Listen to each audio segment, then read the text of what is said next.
para obtener otro tipo de productos, que también es muy importante. Actualmente se habla mucho de la bioeconomía, de la economía biocircular, y esto va acorde con los objetivos del desarrollo sustentable. Entonces, para esto voy a mencionar, respecto al panorama, cómo se maneja el tema de biocombustibles. Voy a hablar sobre el bioetanol y el biodiesel, que son, digamos, las dos principales combustibles en biocombustibles para, de acuerdo a la normativa, usarse en el mercado. Entonces, ¿por qué uno se pregunta, por qué hablamos de biocombustibles? Ya hace buen tiempo hubo un problema de elevación del precio del petróleo. Al incrementarse este precio, definitivamente nosotros teníamos que ver de qué manera buscábamos otros combustibles que pudieran reemplazarlo. En este caso, actualmente, la realidad es diferente, ¿no? Ustedes habrán visto que el precio ha disminuido, obviamente. ¿Por qué ha disminuido? En este caso, porque mayoría de países, digamos, nos encontramos en un estado de inmovilización, inclusive en las actividades económicas. Entonces, al no haber movimiento de comercio de petróleo, ¿a quién le vendes? Inclusive, dentro del mercado del petróleo hay lo que es la venta a futuro. Esas ventas a futuros, esos contratos también se han visto perjudicados, ¿no? Pero todo esto con respecto a la disminución del precio del petróleo actualmente es por justamente esta pandemia que nos está afectando a todos. Pero anteriormente hubo otra coyuntura, que por ejemplo hubo un conflicto en el Medio Oriente, ¿no? Las situaciones de guerra, intereses políticos, intereses sociales, hacen que los productores de petróleo tengan problemas para poder ofrecer, y eso incrementa su precio. Recuerdo que ya más de una década se llegó a hablar del precio de aproximadamente $100 el barril, ¿no? Y eso afectaba a las economías. Por eso que justamente también cuando los países se reúnen en estos consorcios para ver las problemáticas mundiales, ven como alternativa no solamente el efecto en la economía, sino también lo otro que es el aspecto ambiental. Entonces, al haber países que producen petróleo que son, digamos, muy pequeños, hay una escasez. Inclusive, ya hace más de 5 años en Estados Unidos se buscó otro tipo de reservas de petróleo, lo que son las famosas rocas, que mediante un proceso químico puede obtener combustibles similares al petróleo, ¿no? De esa manera, no ver impactada su economía por el consumo de petróleo. También, otro aspecto muy importante es que la población mundial va aumentando. Al incrementarse la población, se incrementa la necesidad y por ende también la demanda de combustibles. Se incrementa el transporte, se incrementa la demanda de energía en calefacción, en aquellos países donde de pronto la temperatura está por debajo de los 0 grados. Entonces, vemos que la creciente demanda de combustibles, la escasez de reservas de hidrocarburos, la elevación del precio en otras situaciones, actualmente la disminución, hacen la necesidad de ver nuevas fuentes alternativas de energía. Y sobre todo este último punto, que es la necesidad de preservar el medio ambiente. Esto se ha venido diciendo ya desde hace más de 20 años, todos los investigadores que han estudiado los efectos de la contaminación ambiental, de qué manera nos va a ir afectando. Inclusive se hablaba de que el incremento nomás de 1 grado a 2 grados en la temperatura promedio de la temperatura de la atmósfera puede causar en nuestro mundo, digamos, desastres naturales. Y justamente recientemente se estaba tratando de que todos los países estuvieran comprometidos a tomar acciones más decididas para justamente preservar el medio ambiente. Y si analizamos un poco la situación actual, aparentemente en esta cuarentena que la mayoría de países tiene más de 30 días en inamovilización social, prácticamente hemos visto cómo la naturaleza ha ido respondiendo ante esa disminución de actividades humanas. No solamente las actividades industriales, sino la actividad misma de la sociedad, al transportarse de un lugar a otro, ir a los colegios, ir a los mercados, visitar a la familia. Consumes energía en cualquier tipo de vehículo que tú puedas utilizar. Inclusive también, ahorita que estamos usando el Internet, hay un consumo de energía. Entonces, obviamente va a ser distinto que cuando hagamos todas nuestras actividades. Todo esto hace que todos los investigadores de alguna manera busquen las nuevas fuentes de energía.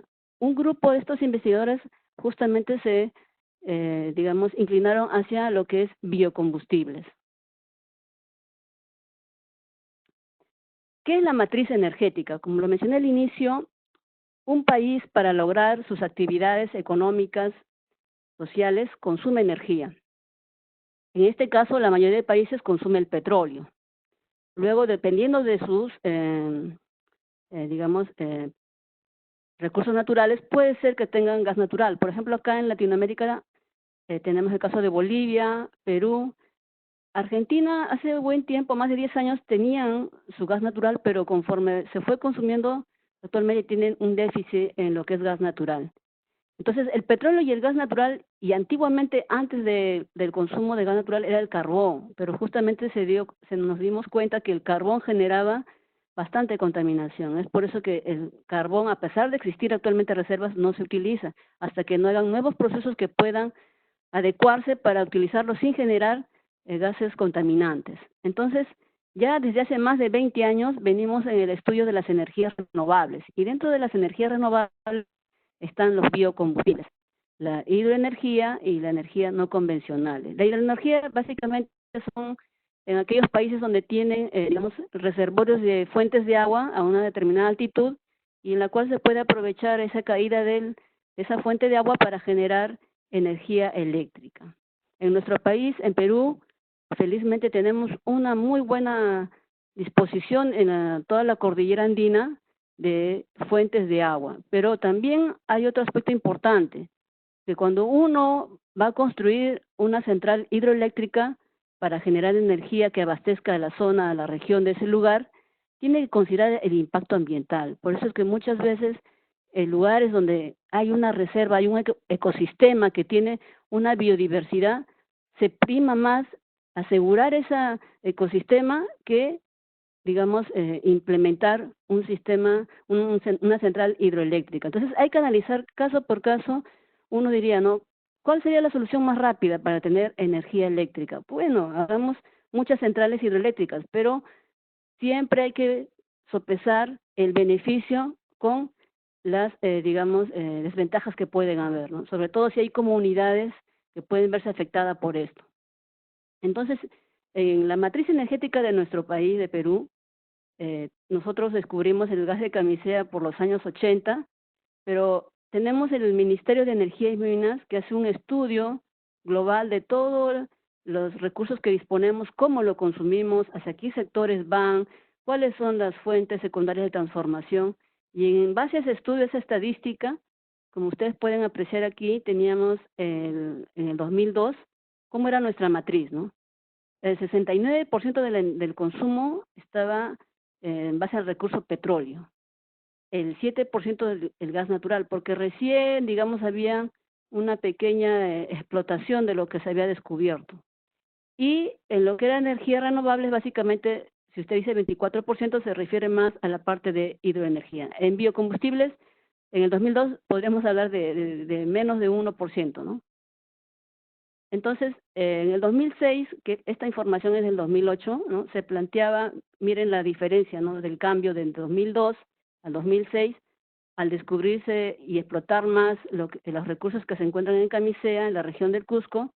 Entonces vemos que hay un pequeño incremento en el consumo de energías renovables y también en lo que es el gas natural. Y por lo mismo reducimos nuestro consumo de petróleo. Nuestro país, el mayor consumo de petróleo que se realiza es de un petróleo importado. Entonces, básicamente va a impactar en el PBI de nuestra nación. Entonces, el objetivo para al analizar esta situación era llegar, como se ve acá, en un 33%. Estamos en el 2020, todavía no hay una información registrada oficial, pero sí, como les mencionaba, en lo que es energías no convencionales como la fotovoltaica y la eólica ya se han implementado, pero sin embargo el impacto todavía sigue siendo pequeño. En el caso de la fotovoltaica, tiene que ver con la disponibilidad de esa energía. Recuerden que se hace uso de la energía solar. Como está ubicada al sur, solamente se aprovecha esta energía en horas de luz, pero se almacena en un sistema de baterías, pero no da una disponibilidad continua de esta energía a la red de energía de nuestro país. En el caso de la eólica, es una área puntual que ha sido instalada para un cierto sector, sobre todo el minero, en la región sur. Entonces, obviamente todavía este 33 no es real, ¿no? Podríamos decir aproximadamente debemos estar alrededor de un 40 a un 50%, pero la idea es llegar a mejorar. Y actualmente nosotros, nuestra fuente, digamos, matriz energética es la hidroenergía. Y en lo que es los combustibles de petróleo, tenemos lo que son los derivados, las gasolinas. Recuerden que uno de los sectores en los que se consume bastante es el petróleo, gasolina para el transporte y en algunos casos para la calefacción. Entonces aquí tenemos la línea, ¿no?, de este estudio que se plantea en esta información del Ministerio de Energía y Minas en el 2006, cómo la demanda del consumo de gasolinas ha ido disminuyendo. ¿Por qué? Porque nuevamente indico, ¿no? El gas natural entra a producirse, hay un consumo interno y también hay una exportación. Entonces, al haber un consumo interno, sobre todo en el transporte, hace que el consumo de gasolinas disminuya. Y por lo tanto, también por la normativa que voy a mostrar más adelante, ya es por ley consumir dentro de estas gasolinas el bioetanol a un 7.8% en volumen y el biodiesel. Este es en el caso específico del diésel 2, ¿no?, que obviamente se incrementan las unidades de transporte, las unidades de consumo en otros tipos de servicios, hay una demanda proyectada. Definitivamente es menor. Estamos 2020, ya desde hace un par de años se está impulsando lo que es los autos eléctricos, pero todavía estamos en una etapa de transición en el sentido que todavía falta reglamentar de qué manera estos equipos que ya comercialmente están en el mercado, de diferentes marcas conocidas, puedan implementarse dentro del sector transporte. Lo que es biocombustibles en Perú, tenemos dos tipos de biocombustible, el biodiesel y el etanol. En lo que es biodiesel, como ustedes ven en la figura, tenemos la de los puntitos color naranja, ¿no?, que refiere a biodiesel. Tenemos la palma aceitera en la zona de la región de selva, que se promovió bastante para que los agricultores pudieran desarrollar este cultivo agroenergético y a su vez pudiesen, digamos, reemplazar, por ejemplo, en esta región de Ucayali, los cultivos de coca por este cultivo agroenergético, la palma. Esto más o menos a partir del 2007. Estamos en 2020, hace más de 5 años, la producción de esta palma no se aprovecha porque falta todavía ahí un enlace, fortalecer el enlace del agricultor hacia la cadena productiva del biocombustible. En lo que es canola, hubo algunas, digamos, iniciativas, pero no se ha fortalecido actualmente. Lo que es Jatropá, sí, en el 2010, en la región Tarapoto, que se encuentra aquí, sí, el gobierno regional a partir del 2010 hasta el 2015 invirtió mucho, porque ellos tenían como dentro de política regional ser una región autosostenible, ¿no?, con su biodiesel a partir del aceite de jatropá. La soya sabemos que es la que actualmente digamos, es la materia prima para el biodiesel que se comercia en el nivel mundial, pero sabemos que la soya es un alimento. Entonces, si yo obtengo un aceite a partir de la soya, ese aceite en primer lugar lo destino para alimentación. Y si satisfago la alimentación, lo que me queda lo puedo destinar para biocombustible. Entonces, todo lo que se comercia ahorita, la mayor parte del biodiesel es a partir de soya. Entonces, hay ese otro aspecto que dentro de los que vemos este panorama, digamos, es un punto de controversia, ¿no? Oye, ¿es una soya que va a ir para alimentación o va a ser una soya que va a ir para biocombustible? Entonces, lo que se busca también es una fuente de materia prima que no atente contra la seguridad alimentaria. En el caso de etanol, como lo mencioné, en la región Latinoamérica tenemos la experiencia de Brasil a partir de la caña de azúcar. Ellos sí han manejado muy bien toda la inserción desde de los campos de cultivo hasta llegar al producto final para abastecer en los gasocentros, en este caso los gasoholes, para lo que es transporte. Eso es lo importante. Cuando un país establece una política de Estado en función a un recurso, tiene que garantizar desde la cadena de producción, desde la agricultura, hasta llegar al consumidor final, a un precio competitivo. Obviamente van a haber en unos momentos iniciales de su implementación una subvención para poder fortalecer esa cadena productiva y posteriormente ya conforme se solidifica su economía, ya se les deja la subvención. Les comento una experiencia, ¿no? Nos comentaban, por ejemplo, en Europa, ellos trabajan mucho, ya más de 10 años, en lo que es biocombustibles, pero de origen fotovoltaico, en España, por ejemplo, y en Portugal. En un inicio tenían las diferentes comunidades generaban su energía eléctrica a partir de sistemas fotovoltaicos que satisfacían sus necesidades y les sobraba un excedente para poder distribuirlo, compartirlo con la red nacional. Pero según nos comentan nuestros doctores, ¿no?, en estos temas, que actualmente ya el gobierno ha quitado la subvención, entonces prácticamente como que le están cobrando por producir su energía e incluirla en el sistema de red nacional, entonces ya no, ese tipo de acciones a veces desalienta a que puedan fomentar un tipo de consumo de energía que sea una bioalternativa. La otra opción que se consume también a nivel mundial es el bioetanol a partir del maíz. En eso tenemos, por ejemplo, Estados Unidos, México y otros países. El maíz, como sabemos, se consume bastante para lo que es alimento a diferentes tipos de animales, ¿no?, ya sea ganado vacuno, ganado aviar. Y entonces, si vamos a destinar maíz, que es fuente de celulosa, para producir biocombustible, entonces también ahí estaríamos entrando al aspecto de atentar contra la seguridad alimentaria. Entonces, el sorgo también, entonces entra de manera similar que la soya a fuentes que son de alimenticias y dejaríamos de dejar para producir como alimento, para producir como cultivo bioagroenergético. Entonces, hay que buscar recursos y no estos serían como materias primas, se habla de biocombustibles de primera generación. Los biocombustibles de segunda generación son aquellos que vienen de otras fuentes secundarias como residuos. Por ejemplo, y lo voy a mostrar más adelante, en nuestro país tenemos bastantes zonas madereras, entonces el acerrín se puede aprovechar como fuente celulosa para transformarlo de acerrín mediante una transformación enzimático-química. Acerrín pasamos a alcohol y luego del alcohol pasamos a, de la celulosa a azúcares y de azúcares a etanol.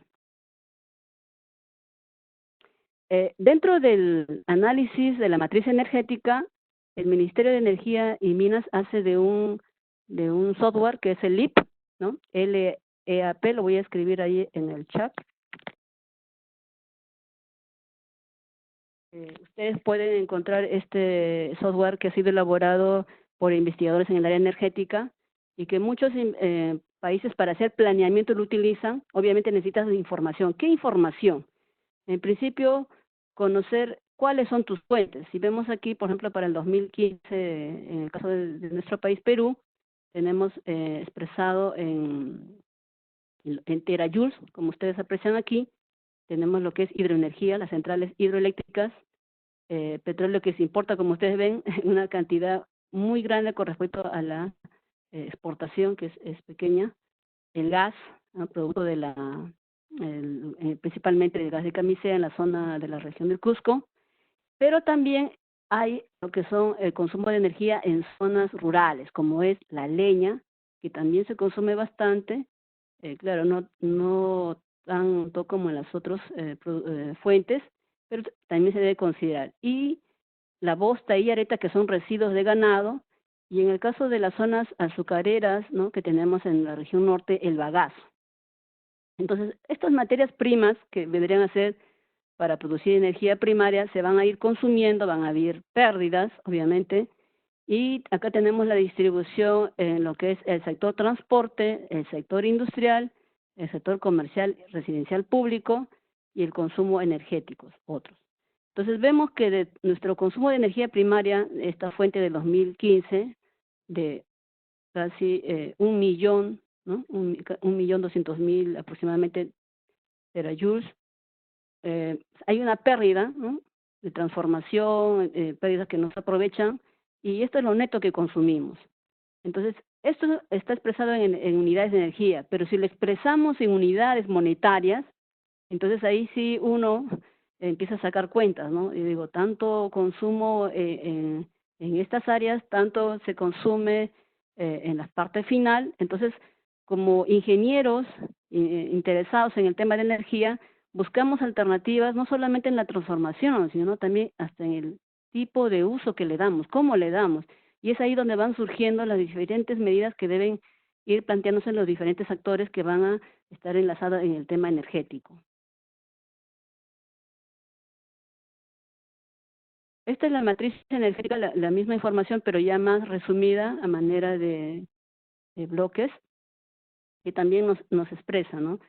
Parte de estas fuentes se consume un grupo para lo que es energía eléctrica. Yo les hablaba de las centrales hidroeléctricas, pero también hay las termoeléctricas, que trabajan en algunos casos con gas o en otras con petróleo. Inclusive recuerdo que en los años 90, 2000, cuando a veces había interrupción por diferentes motivos de la energía eléctrica, se utilizaban las famosas generadores automáticos. Entonces, esos autogeneradores automáticos se tenían que utilizar petróleo, ¿no?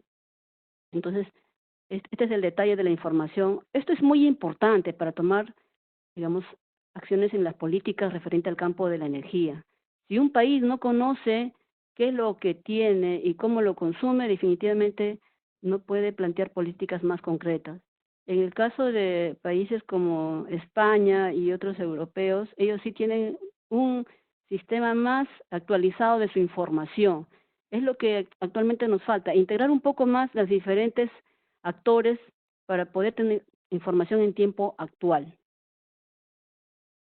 Como les hablaba, una actividad económica, el consumo de algo, tiene que estar reglamentado. Y es que nuestro país en el año 2003 promueve esta ley y en la que su objetivo principal es diversificar la matriz energética. Como le mostré al inicio, teníamos como materias primas principales petróleo y gas, pero era importante promover, digamos, el consumo de otras fuentes, y por eso es que se plantea esta ley, que esté reglamentada en la ley y obviamente vincular al desarrollo agroindustrial.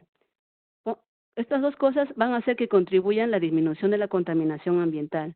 Y como mencioné también, es un mercado alternativo porque va a generar más puestos de trabajo en aquellas áreas que están destinadas para el cultivo de la coca. Obviamente al inicio, cuando se implementó en estas zonas cocaleras, el incentivo de estos cultivos agroenergéticos, sobre todo lo de la palma, hubo una resistencia, ¿no? Porque si comparas, a ver, cultivo palma aceitera o cultivo coca, preferían cultivar coca porque obtenían, digamos, mayor ingreso económico, pero se les hizo, digamos, entender a los agricultores en ciertas comunidades que era propicio para el país entrar a este mercado de los cultivos agroenergéticos. Aún actualmente hay pequeñas zonas que están dedicadas al cultivo de coca en nuestro país. La coca no solamente se destina, digamos, para fines ilícitos, sino también dentro de nuestra cultura innata se consume en las zonas rurales como fuente de energía.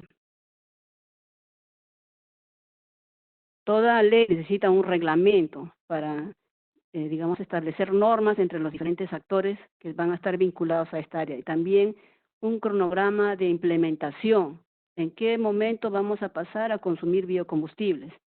Y normas técnicas que garantice su consumo y no exista adulteración o algún tipo de cambio en la producción de estos biocombustibles.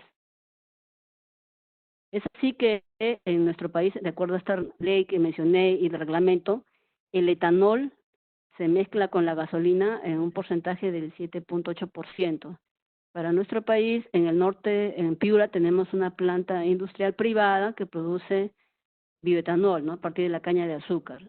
Para esto, obviamente, esta empresa tuvo, digamos, incentivos de tener acceso al agua. Sin agua, las plantaciones no pueden desarrollarse. En el caso del biodiesel, como mencioné, es la palma aceitera. La jatropa en determinadas regiones de la costa, pero como mencioné, en la región Tarapoto, que es la región selva, se trabajó como una buena área de cultivo, sobre todo para entender la parte agronómica. Si nosotros no comprendemos cómo esta planta va a crecer, en qué tiempo es la cosecha, si no conocemos bien el aspecto agronómico, no vamos a tener buenos rendimientos de la semilla para obtener una buena producción de biodiesel. Y esto se encargó el gobierno regional con el INIA. Entonces ya tienen un buen, digamos, bagaje en conocimiento con respecto a cómo manejar este cultivo para obtener mejores rendimientos. Entonces, como planteé al inicio, un aspecto muy importante es la seguridad alimentaria, ¿no? Acá tenemos en esta foto la región Selva, la región Loreto, la región San Martín, donde se analizaron las diferentes áreas que se tenían disponibles para poder, digamos, fomentar la producción de estos cultivos agroenergéticos. Esta información es del 2008, actualmente esto debe ser distinto. Entonces, ¿quiénes son los, digamos, actores que van a participar dentro de esta coordinación multisectorial? Les hablé del Ministerio de Energía y Minas. Dentro de sus competencias, este ministerio se va a encargar de comercializar y de las características del producto final que se entrega al consumidor. El Ministerio de Producción para promover las plantas de procesamiento de los insumos, en este caso hablamos de la jatropa, de la caña de azúcar. El Ministerio de Agricultura para el referente a la producción, porque como mencionaba, ¿no? Hay áreas de cultivos que están destinadas para alimentos. Entonces tienen que respetarse esas áreas de cultivo para garantizar la alimentación hacia la sociedad. Y otras áreas, sobre todo las áreas desérticas, establecerlas para la producción de los agroenergéticos. El Ministerio del Ambiente también cumple un rol muy importante porque tiene que ver que no se depreden algunas áreas, que sobre todo aquellas que tenemos reservadas para mantener el ecosistema de esos lugares, también utilizar un riego significado apropiado.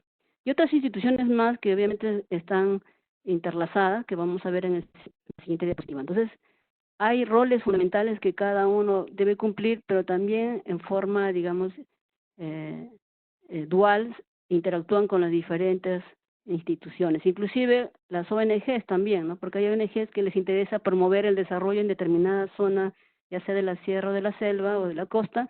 Entonces, de alguna manera sus acciones tienen que complementar en forma coordinada en el tema de agroenergía, ¿no?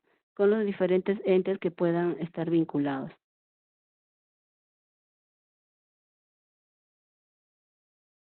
Vamos a entrar a hablar un poco más sobre el bioetanol. ¿Cómo es que yo obtengo bioetanol? Esa es la gran pregunta, ¿no? El bioetanol lo voy a obtener de fuentes naturales, como pueden ser fuentes azucaradas. O sea, tenemos la caña de azúcar, la remolacha en otras zonas. Estas son fuentes, materias primas ricas en azúcares. Entonces, lo que yo voy a hacer, ¿no? Tengo la caña de azúcar, muchos de pronto cerca a sus domicilios encontrarán un vendedor de jugo de caña de azúcar, ¿no? Entonces lo que se hace es extraer, ¿no? Mediante una prensa ese jugo rico en azúcar, y este azúcar va a pasar a un proceso de fermentación, generalmente con algunos microorganismos, en este caso, por ejemplo, la Saccharomyces cerevisiae, ¿no? Y bajo ciertas condiciones de temperatura alrededor de entre 25 a 30 grados centígrados, por aproximadamente 3 días, que es el proceso de fermentación, de transformación de estos azúcares contenidos en la caña, obtenemos la mayor conversión de azúcares a alcohol, alrededor de un 10 a 15% en volumen. Entonces, para que sea bioetanol, necesito esa solución ya rica en etanol, destilar, hacer un proceso de destilación. La destilación me permite obtener un bioetanol aproximadamente alrededor de entre 90 a 95%, pero para destinarlo a bioetanol es importante que sea 99.99%. Entonces, hay otro proceso que es la deshidratación. Aquí hay muchas tecnologías. Por ejemplo, una de ellas es utilizando unas membranas adecuadas que permiten la concentración del producto. También existen otro tipo de tecnologías, no la deshidratación, sino la destilación extractiva u otras, pero comercialmente, digamos, que se utiliza es la deshidratación con membranas especiales para este tipo de proceso. Esto, digamos, que vendría a ser el bioetanol de primera generación, cuando yo parto de azúcares como la caña de azúcar. Y ahora tenemos los de segunda generación, que vienen a ser a partir de materias primas que tienen, son ricas en almidón, ¿no? Como el maíz, el trigo. Entonces aquí hay un proceso, digamos, distinto al de la jugo de caña de azúcar, ¿no? A diferencia, acá tengo que hacer una trituración. Como tengo digamos, el almidón, necesito hacer una transformación de este almidón a azúcares. Por eso que hay un proceso químico, ¿no? Que es la hidrólisis enzimática. Estos almidones son transformados a azúcares y ya prosigue las demás etapas, como expliqué, para lo que es el bioetanol de primera generación. Entonces, a partir del almidón hablamos de bioetanol de segunda generación. Y tenemos otros, lo que son de tercera generación, que viene a ser la biomasa celulósica, como son los residuos de madera, o residuos, por ejemplo, de la cáscara de café, residuos de la cáscara de arroz, ¿no? Son ricos en celulosa. Entonces aquí también hay que hacer la transformación apropiada, ¿no? En este caso ya puede ser una hidrólisis ácida o enzimática para transformar estos productos ricos en celulosa en azúcares. Una vez que yo obtenga los azúcares, ya las siguientes etapas que siguen son las que he mencionado. Y se habla también en un estudio que estuvieron haciendo en una universidad de Estados Unidos de producción de bioetanol a partir de otras fuentes, microorganismos vivos, ¿no? Como alguna especie de bacterias, pero todavía está en evaluación. Esto que estoy mostrando ya es lo que comercialmente existe a nivel mundial en el mercado. Aquí les quiero mostrar justamente un esquema de la planta prototipo que tenemos a nivel banco en nuestra universidad, ¿no? Que en base a la información registrada en la bibliografía hemos nosotros desarrollado desde 2010, ¿no? Tenemos lo que es, digamos, un tratamiento previo de la materia prima, ¿no? Acondicionar, porque cuando tú recibes, por ejemplo, acá hablaríamos de lo que es bioetanol a partir de tercera generación, de por ejemplo residuos, ¿no? Lignocelulósicos, como el acerrín, la cáscara de café o el orujo de uva, que es la cáscara de la uva después de haber extraído los jugos para obtener lo que es pisco o vino. Entonces, estos residuos lignocelulósicos, como materia prima, hay que hacerle un tratamiento de acondicionamiento, generalmente una molienda, para adecuar su tamaño para pasar a la siguiente etapa, que es la hidrólisis. La celulosa la voy a transformar digamos, en azúcares para poder ya luego pasar a la fermentación. Entonces acá hay una etapa de hidrólisis enzimática también. Aquí hay muchas tecnologías, también hay mucha investigación sobre esto. Uno ve estos procesos y dice, debe ser uno. No, hay diferentes condiciones, sean continuos, sea batch o semicontinuo, ¿no? Lo que estoy mostrando es tipo batch. Y luego cuando ya tenemos los azúcares, obviamente hay que separar la parte sólida, ¿no? Descartar la parte sólida que se puede utilizar para compost.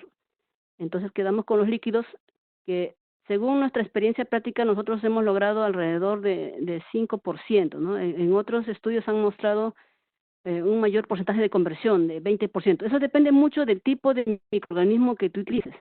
Y hay microorganismos comerciales que te producen mayor inversión, ¿no? Mayor conversión.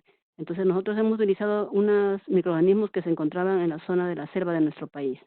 En la fermentación, sí ya son condiciones, digamos, estándar, ¿no? Las que se dan.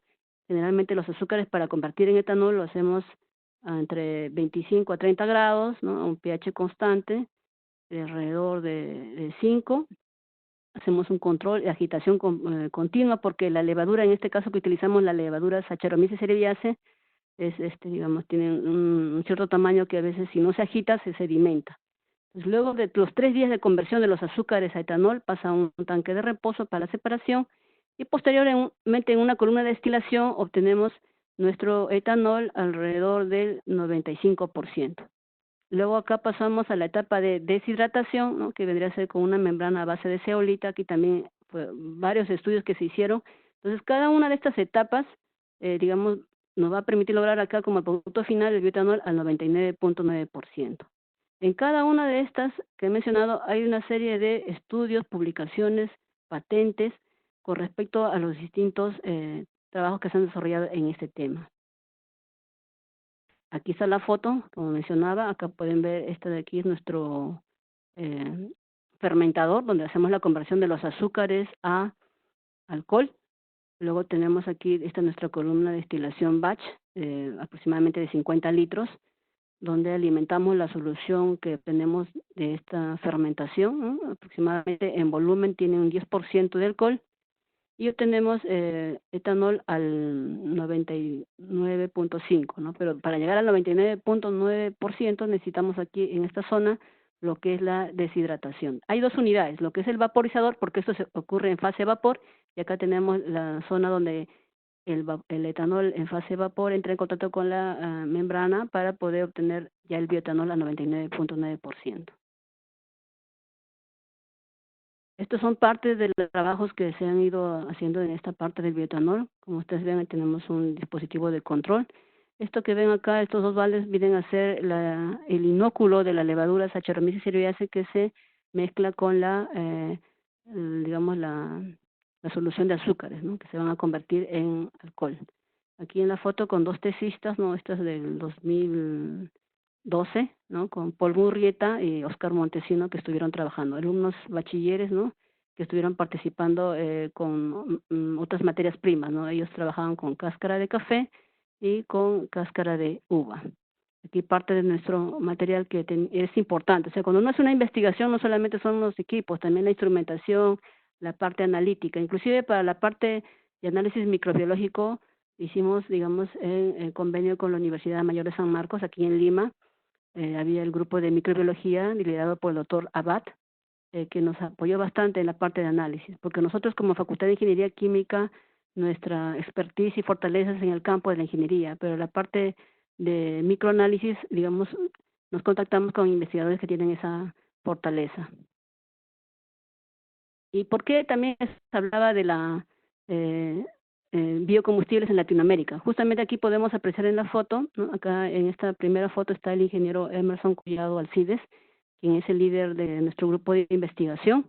En esta segunda foto ustedes pueden apreciar, hay investigadores que nos vinieron a visitar. Aquí está el doctor Lázaro Sarastiaga de España, de un instituto de investigación, acompañado de otros investigadores de otros países de Finlandia, Italia. ¿Por qué esta foto es del 2009? ¿Por qué vinieron ellos? Porque justamente en Europa hay anualmente, digamos, fondos para presentar proyectos en diferentes áreas, tanto en el área energética como en otras. Entonces ellos estaban formulando para ver en el caso de Europa la potencialidad del sorgo, que es una materia prima muy similar a la caña de azúcar. Entonces querían conocer ya la experiencia que había en América Latina. Yo al doctor Larrastiaga tuve la oportunidad de conocerlo en Bolivia, en unas jornadas Iberoamérica de CITED en Bolivia, y tuvimos contacto y estábamos ahí, digamos, permanentemente, y justamente me indicó que iba a venir con los demás autores para poder ver la manera de contactarnos y establecer algún tipo de ayuda común. Entonces ahí están ellos en su visita. No solamente vinieron a visitarnos nosotros, también vinieron a visitar a la empresa. En este caso, en el norte había la empresa que produce azúcar en Paramonga, que ya tenían también ya, digamos, una tecnología, porque ellos les interesaba establecer convenios no solamente con instituciones, universidades nacionales, sino también con empresas. Y aquí estamos haciendo la explicación de las diferentes, digamos, pruebas que hicimos en nuestro laboratorio, ¿no? Ahora vayamos al biodiesel. Ya les hablé del bioetanol. ¿Qué es el biodiesel? Y usted de repente cuando va al gasocentro a comprar dice biodiesel. ¿Qué es el biodiesel? El diésel, ¿no? El diésel nada más es un tipo de combustible derivado del petróleo, pero el biodiesel es aquel que viene a ser generado a partir de una materia prima. Generalmente el biodiesel es una mezcla de ésteres de triglicéridos. Entonces, por ejemplo, como les mencionaba, la soya, la materia prima, ¿no? Que tiene muy rica concentración en ácidos grasos. La soya, tenemos el sorgo, la palma, también en otros países el coco. Se extrae ese aceite, tenemos ácidos grasos transestrificables de diferente composición, entre las cuales puede variar el linoleico, el oleico y otros componentes en función de su naturaleza, ¿no? Por ejemplo, si hablamos del aceite de palma, tiene una rica concentración en el ácido palmítico, ¿no? Y así cada aceite tiene una característica en composición de sus ácidos grasos. Entonces, extraemos, esto vendría a ser el biodiesel de primera generación, ¿no? A través de un proceso de compresión generalmente, a través de un extractor con un tornillo, se extrae este aceite. Este aceite hay que caracterizarlo. ¿Qué significa? Hay que identificar cuánto es su índice de acidez, cuánto es su índice de peróxido, cuál es la composición de ácidos grasos. ¿Por qué? Porque esa caracterización me va a servir para yo hacer en la transesterificación la dosificación de los químicos que se van a utilizar. Por ejemplo, si hablamos de una transesterificación básica, ¿no? Homogénea, que es utilizar el hidróxido de sodio mezclado con el metanol, yo tengo una formulación de qué cantidad de peróxido de metanol y qué cantidad de hidróxido debo mezclar con este volumen de aceite. Entonces, estos son, como digo, el biodiesel de primera generación, ¿no? Extraigo el aceite, caracterizo para conocer su característica. Aquí también hay una regla muy importante. Si tiene un índice de acidez mayor al 2%, hay que hacer un proceso previo.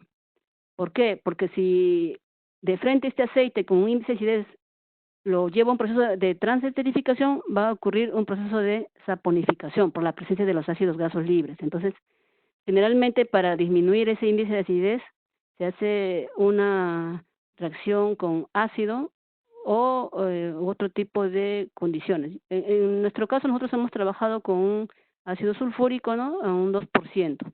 Entonces, de esa manera bajamos el índice de acidez y recién ya podemos hacer la transesterificación.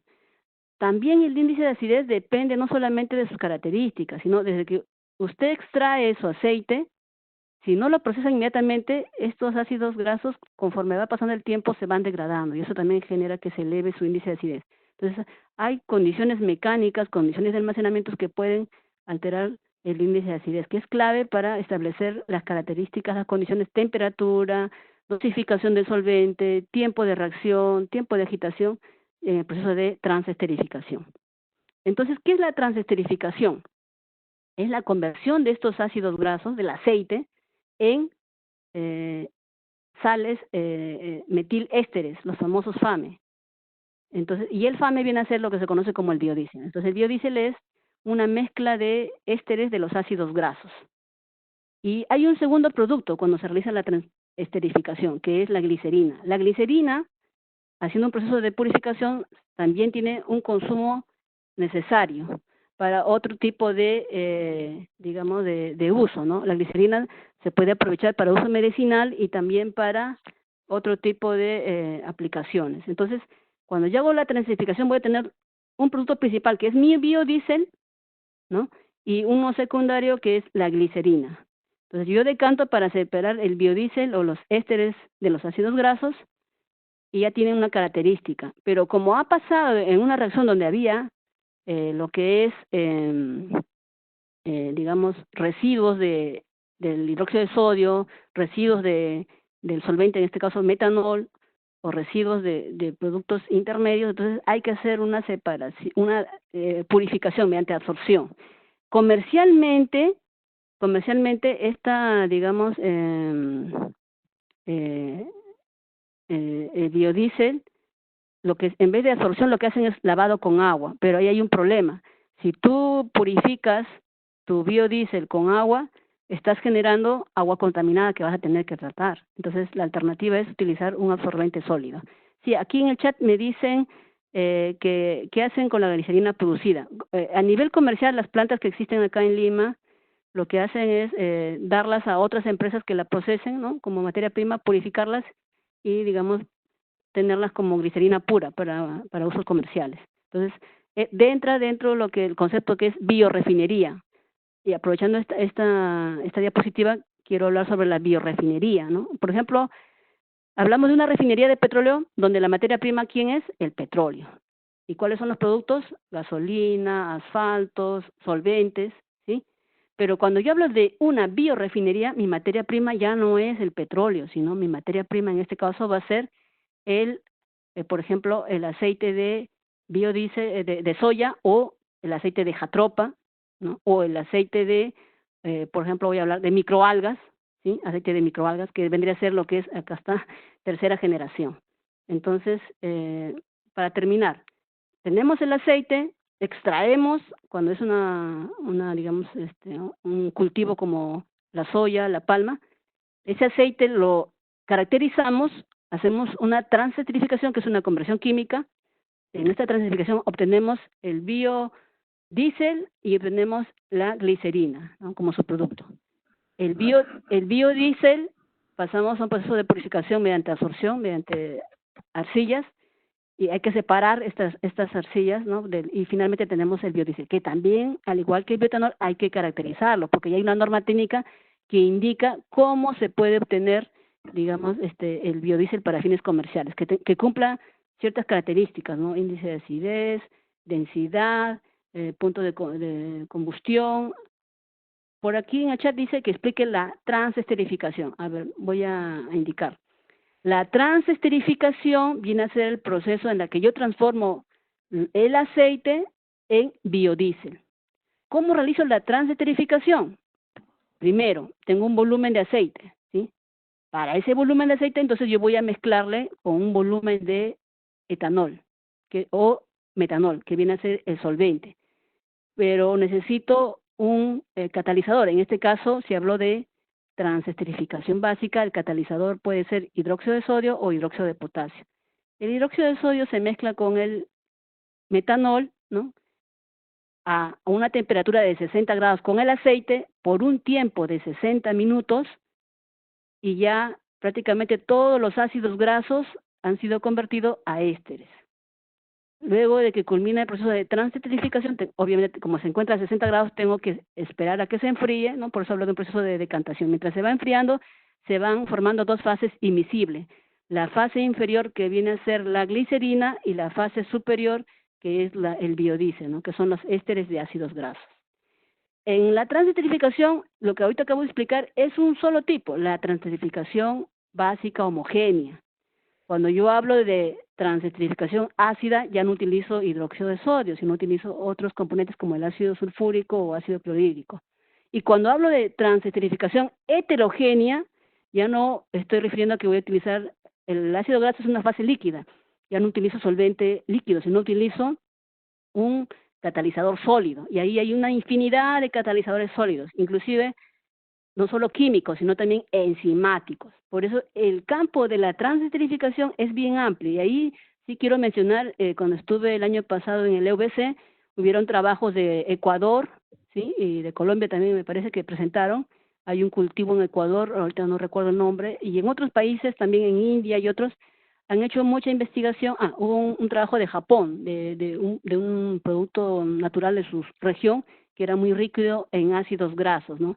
Obviamente la idea es utilizar una fuente de materia prima que te dé ácidos grasos para fines de biocombustible, pero que no atenten la seguridad alimentaria. Y justamente aquí vamos a los de segunda generación, que vienen a ser los residuos. Tenemos residuos grasos que vendrían a ser, por ejemplo, de la ganadería, ¿no? En nuestro país se consume mucho pollo. Entonces, en el caso de Perú, ¿no?, en Argentina se consume, digamos, la res, y en otros países otro tipo de animales. Entonces, parte del sacrificio de estos animales, ¿no?, los pollos, las reses u otros, hay grasa. Esa grasa, generalmente lo que se hace a nivel comercial es destinarla para la producción de jabones, pero también se puede, digamos, destinar, acondicionando obviamente las características de estas grasas, para hacer un proceso de transesterificación y obtener biodiesel. En el caso de aceites residuales usados, viene a ser, por ejemplo, en nuestro país, lo que son aceites de las frituras, ¿no? Tenemos muchos lugares donde expenden comida rápida, como Bembos, Kentucky u otros, o inclusive aquellos pequeños productores de hamburguesas, ¿no? Entonces, esos aceites usados, inclusive hay algunas industrias que generan aceites hidráulicos usados, también se pueden utilizar para generar biodiesel. O sea, de esa manera aprovechas, porque si el aceite lo dejamos al medio ambiente, si va a una fuente de agua, recuerden que el aceite contamina, entonces es mejor darle un uso a ese residuo. Por eso que el tema de biocombustible a mí y a nuestro grupo nos impactó bastante, porque decíamos, nosotros nuestro biodiesel actual, en nuestra matriz energética, casi el 95% es importado. Entonces decíamos, ¿por qué nuestro país, Perú u otros países de Latinoamérica, teniendo de repente estas materias primas, darle un valor agregado para poder contribuir a una producción de un combustible nacional? Y no solamente fomentas el aprovechamiento de recursos, también promueves la generación de trabajos, también promueves que el impacto del medio ambiente sea menos, porque ya estás reutilizando estos aceites residuales. Y esta es de aquí la tercera generación, biodiesel de tercera generación, que es la que el año pasado tuvimos la oportunidad de trabajar en mi grupo. Les comento, hace 10 años, ¿no?, se hablaba mucho de microalgas, empezó el boom con todos los investigadores a nivel mundial. Digamos, ¿qué microalga vamos a utilizar? Y les comento, el 2018 estuve en Francia, en el Green Processing Engineer, y tuve la oportunidad de contactarme con la doctora Sharon Velázquez de Newcastle, de Inglaterra, y ella con su mamá, que es doctora en la Autónoma de México, tienen ya una experiencia de 10 años de trabajar con microalgas. Y cuando vio mi trabajo de biodiesel a partir de Jatropa, me dijo, ustedes trabajan con biodiesel de Jatropa. Sí, le digo. Entonces ella me comenta, nosotros hemos trabajado, pero a partir de microalgas. Me dice, qué bien. Entonces empezamos a tener contacto y hasta ahora con Sharon Velázquez, ¿no?, la doctora Sharon Velázquez, nos ha apoyado bastante en la parte de nuestra investigación que el año pasado hemos iniciado como dice, nuestra primera experiencia, ¿no? Pero les comento, hace 10 años hubieron como dice, un boom que, vamos a investigar en esto. Pero ¿qué ocurría? Casi las publicaciones que habían en ese momento, todos decían, no, todo es en laboratorio. O sea, llevarlo a forma comercial todavía no, hace 10 años. Pero actualmente les digo, porque tuve la oportunidad de conocer el año pasado en el EVC en Lisboa, Portugal, una planta ya de producción de microalgas. O sea, ya estamos, hace 10 años que se empezó esta tecnología de obtención de biodiesel a partir de microalgas a nivel laboratorio, ya existe a nivel comercial, ya es una realidad.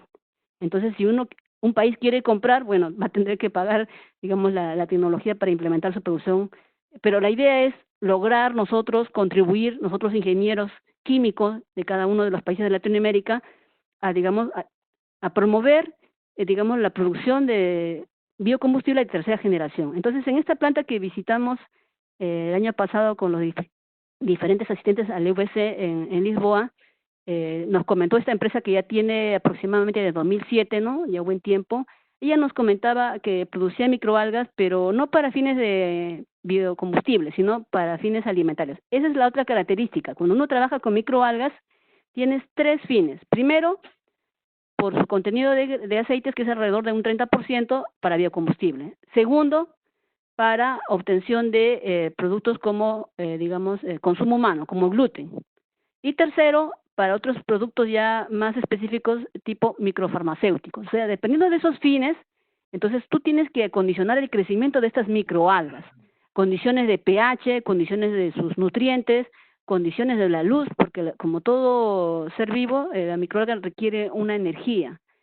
Condiciones de tiempo de cultivo y relación del cultivo de microalga en la fuente de agua que vas a cultivarlas. Les cuento, acá en Perú tenemos el IMARPE, que ellos en el 2007 hicieron un proyecto para obtener justamente biodiesel a partir de microalgas, pero llegaron hasta tipo nivel banco, publicaron su trabajo, tienen un trabajo publicado en un boletín en 2012 y nos dijeron, cuando se enteraron el año pasado que íbamos a investigar esto, nos dijeron, no tanto para desanimarnos, ¿no?, sino nos dijeron, ¿saben qué? De acuerdo a nuestra experiencia de IMARPE, no te recomendamos, porque el protocolo que siguieron no era una cantidad suficiente como para tenerlo comercialmente. Entonces nosotros le mencionamos, bueno, vamos a partir en función a su experiencia y a ver qué logramos nosotros. Pero ellos partían con agua de mar, o sea, cultivaban no solamente la clorela SP, que es un tipo de microalga que se recomienda para este tipo de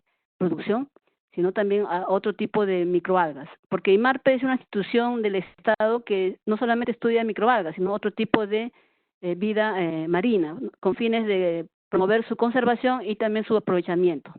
Entonces, volvamos al tema de microalgas. Con Sharon Velázquez de Newcastle, ella ya tiene, como les mencioné, una amplia experticia en este campo, inclusive tienen una planta de piloto en Newcastle, inclusive ya la doctora nos, ha compartido información a nivel de doctorado, postdoctoral. Entonces, con esa información, o sea, ya partimos de una base, o sea, no partimos, como se dice, de cero, sino de un trabajo inicial para poder fortalecerlo. Y entonces empezamos el año pasado con, resultados satisfactorios, ¿no? a nivel de hasta de 1 litro, el análisis de del contenido de ácidos grasos de nuestra microalga llegó alrededor del 12%. Según las publicaciones, se debe llegar al 30%, pero eso va a depender de las condiciones. Nosotros utilizamos agua residual, doméstica, no utilizamos nutrientes. En este caso, la fuente de agua residual la tuvimos de la zona de Ayacucho, de Huanta, ya una agua residual caracterizada, y hicimos control por 5 días, ¿no? De las condiciones del pH, de la temperatura, también hicimos varios casos en los que agregábamos, dosificamos aire, sin aire, para poder comparar cómo podía actuar, digamos, esas condiciones en el crecimiento de esta microalga.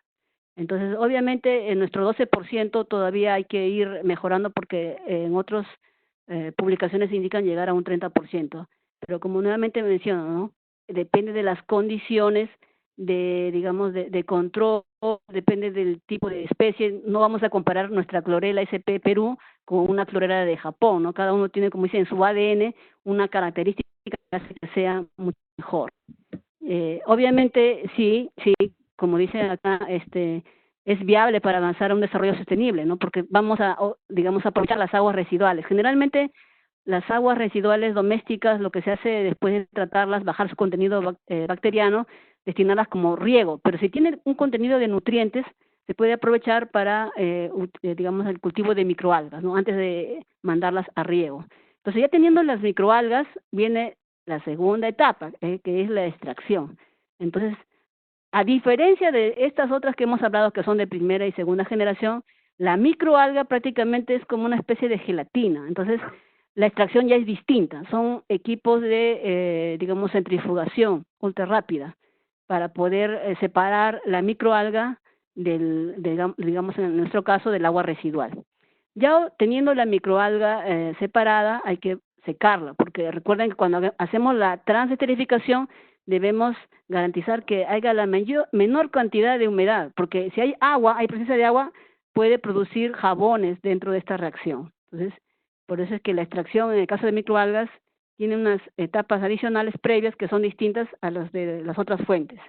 Y ya posteriormente hacemos lo mismo, ¿no? Entonces caracterizamos también, ahí en este caso nosotros teníamos el analista de IMARPE que nos hizo el análisis de nuestras muestras, indicaban, ¿no? Que había un rico contenido en oleico, linoleico, y decían, más bien, ¿por qué no destinas tu microalga para fines de alimentación, ¿no? Por su contenido, porque acuérdense que el linoleico, oleico son muy recomendados para el tema de la salud. Pero nosotros habíamos cultivado estas microalgas en aguas residuales. Si lo vamos a destinar para temas de salud, como la empresa que les mencioné en Portugal, debe ser un agua adecuada, con nutrientes, ¿no? Ya, aquí está justamente a nivel mundial, ¿no? En las publicaciones que he tenido la oportunidad de revisar, ¿no? Durante mi estudio de doctorado, que inicié en 2016 y recientemente ahora en enero he culminado, las diferentes publicaciones que hay disponibles, ¿no? Mencionan estas fuentes. Tenemos las convencionales, que serían las de primera generación, girasol, colza, soya, palma y coco. Comercialmente, soya y palma, digamos, todas las soyas son las que se ven en el mercado actual. Y los alternativos que vendrían a ser los de segunda generación, porque estos no, digamos, no compiten con alimentos, ¿no? En el caso de Jatropha curcas, es un aceite que no puede ser derivado para consumo humano porque tiene dentro de su composición un componente que lo hace tóxico. Entonces, por eso es que estos, digamos, segundos aceites vegetales alternativos se dan como una alternativa. Y nuevamente recalco, ya, son fuentes de aceites vegetales, pero hay que conocer bien la parte agronómica, desde la siembra hasta el producto final que sería el aceite, antes de disponerlos digamos, a producción comercial. Y las otras fuentes, dependiendo del tipo de características, ¿no? Que también, les comento una experiencia, el 2003 hubo un seminario en Tarapoto, ¿no? En 2013 vinieron investigadores de diferentes países que trabajaban en el tema de biodiesel, y ahí, por ejemplo, hubo un investigador de la NASA y nos comentaba que ellos llevaban semillas en sus viajes espaciales para poder ver si es que estas semillas podían, digamos, crecer o tener alguna modificación. y uno de ellos le interesó bastante la jatropa, ¿no? Porque decía, sería interesante ver, ya que la jatropa nos puede dar un aceite para fines de consumo como biocombustible, cómo podría esto ser aprovechado, ¿no? En esos viajes al espacio. Interesante. Y como les mencioné, los microorganismos que también están desarrollándose, generalmente, por ejemplo, en el MIT está el doctor Stephanopoulos, que está trabajando ya con un microorganismo modificado específico para poder hacer la obtención de biodiesel. En el caso de estos microorganismos, son aquellos que se alimentan bajo ciertas condiciones, ¿no? Y tienen dentro de su estructura una alta concentración de aceite. Ya hablamos acá de un 60 a un 80%. En el caso de las microalgas, como expliqué, llegan hasta un 30% en concentración de aceites. Entonces, ¿qué es lo que le hace a una materia prima, digamos, atractiva para ser fuente de biodiesel? Su contenido de aceite. Si tú analizas el contenido de aceite y está alrededor de un 30%, puedes decir, ya, esta puede servir como materia prima para producir biodiesel. Pero hay que analizar la parte agronómica, hay que analizar que no impacte en la seguridad alimentaria, que no requiera mucho consumo de agua, porque ese era otro aspecto, ¿no? Decían, es un cultivo, entonces va a requerir agua. Y, por ejemplo, estas especies, ¿no? Jatropha curcas, no requiere tanta agua como en otros tipos de cultivos alimentarios. Acá la foto que ustedes pueden apreciar es una familia de la Jatropha que viene a ser la famosa higuerilla. Es más pequeñita que la semilla de la Jatropha. La higuerilla se obtiene un aceite que es comercial muy conocido, el aceite de ricino, que tiene mucho valor para fines químicos y también farmacéuticos, ¿no?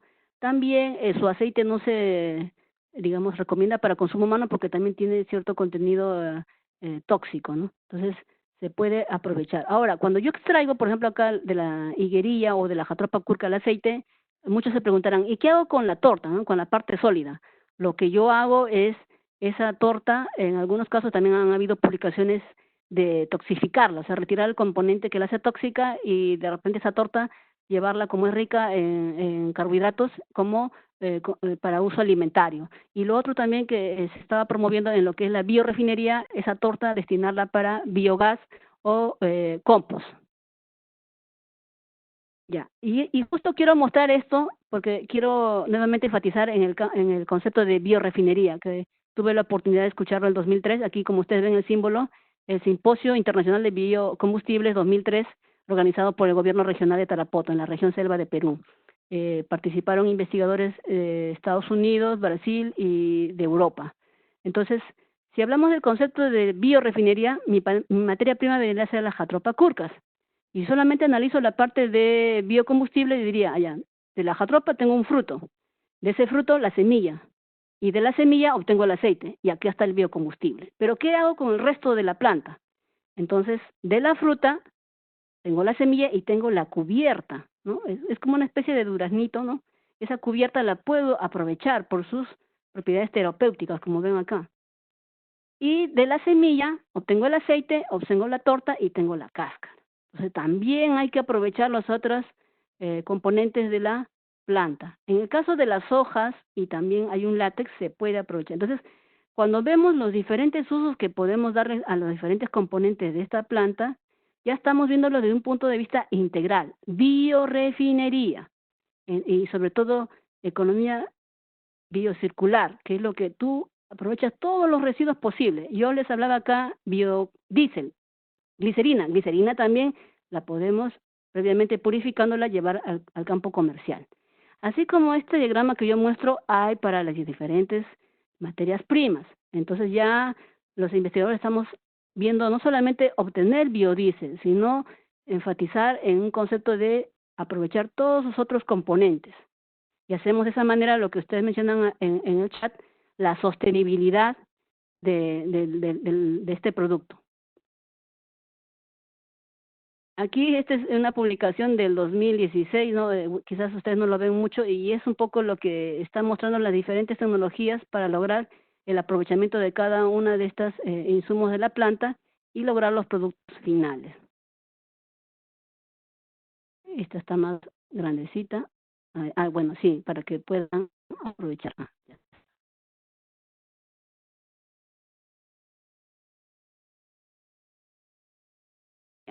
Entonces, quiero comentar un poco sobre la innovación de lo que, digamos, de lo que había mencionado en el caso de Jatropha Kurka, que lo trabajábamos del 2012 al 2016, ¿no? Aproximadamente. Nosotros lo que trabajamos es con el aceite. Entonces, ¿quién nos proveía de la materia prima? En este caso teníamos al doctor Oscar Mendieta de la Universidad Nacional de Tarapoto, que tuve la oportunidad de conocerlo en los distintos eventos en los que participo a nivel nacional. El doctor Oscar Mendieta me facilitó el contacto con INIA a través del doctor Echevarría del INIA, poder proporcionarme el aceite. Entonces, esta es la foto que ustedes pueden apreciar, ¿no? Vamos a agarrar un poquito más. La Jatropha Kurka, dentro del fruto está la semilla, ¿no? Esta semilla, la cascarita hay que retirarla, y está la pulpa blanca, donde mediante una extracción obtengo mi biodiesel, también conocida como piñón blanco, porque el aceite es casi blanco, a diferencia de otros aceites. Luego de obtener el aceite, como les mencionaba, comercialmente se hace la mezcla con el metanol y el hidróxido de sodio. En este caso nosotros lo que hicimos es con el bioetanol, pero aquí ya cuando utilizas el etanol, le digo bio porque se acuerdan que les mostré la planta anteriormente, entonces por eso es bioetanol. Ya las condiciones cambian porque químicamente la reacción es distinta, ya no es a 60 grados, sino es a mayor temperatura, aproximadamente alrededor de 90 grados. Inclusive hay otros estudios que se han referido a una extracción supercrítica. Eso sí, en esto no lo hemos realizado porque no tenemos ese tipo de equipos por el momento.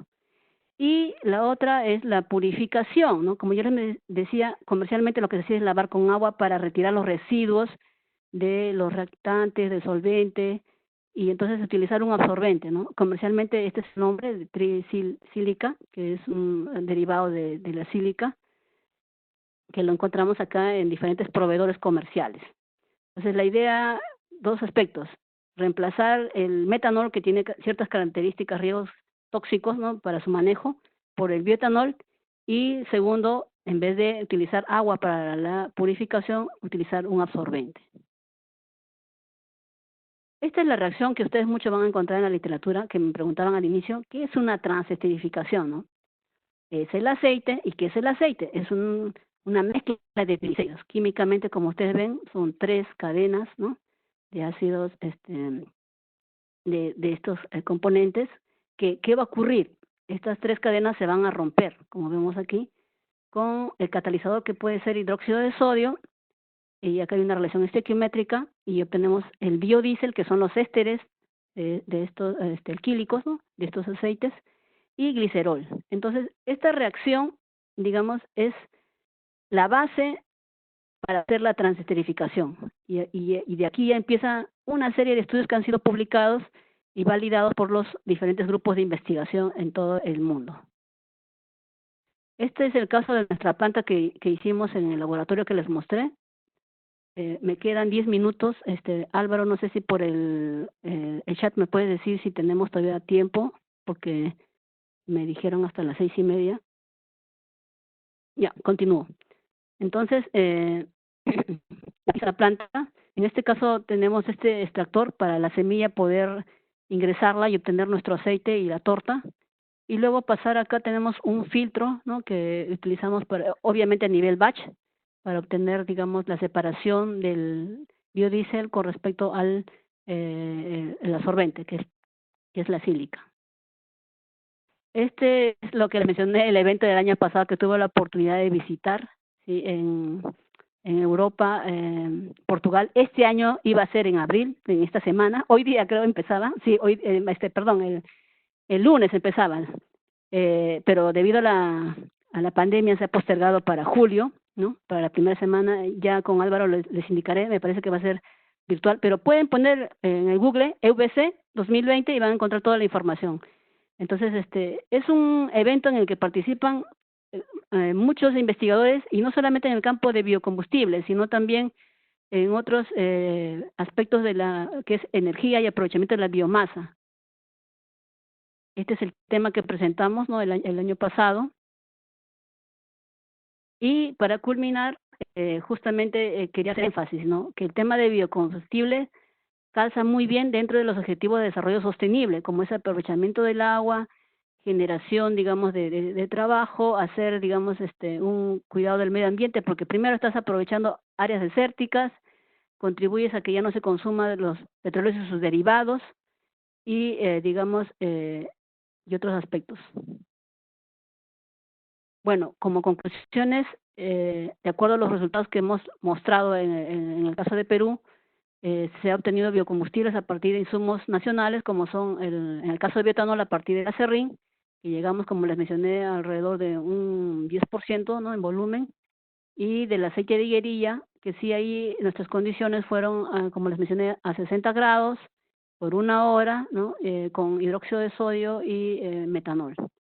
Obviamente, nosotros estamos en proceso de patente de los diferentes procesos que les he mostrado, y nuestra universidad, la Universidad Nacional de Ingeniería, dentro de sus logros es tener un incremento de las patentes. Entonces, nuestros trabajos que hemos iniciado y hemos culminado y a su vez se ha publicado, también está en esta línea de la patente. ¿Por qué la patente? Porque de esa manera nosotros podemos volver a, digamos, lograr más ingresos para generar más desarrollo en investigación. Y eso es muy importante, porque si no investigamos, las condiciones de operación que se dan comercialmente, de pronto se pueden ir optimizando. En una planta comercial ya tienen una tecnología, pero ¿cómo sabemos si realmente sus condiciones son las más óptimas? De repente, si ajustamos un poco el tiempo, ajustamos la temperatura, basta con que tú disminuyas 1 grado, el tiempo disminuyas, ya eso en soles, digamos, en soles de ahorro se incrementa, ¿no? En el caso de Perú, en dólares en otros países. Por eso es que es importante investigar y contribuir, como les mencionaba, estos son algunos de los links que utilicé, y quería mostrarles acá un video de la plantita que, ya, a ver, voy a mostrarles un ratito.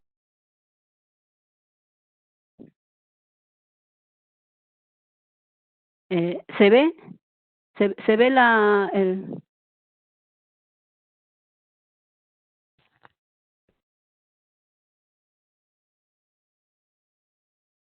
¿se llegó a ver el video?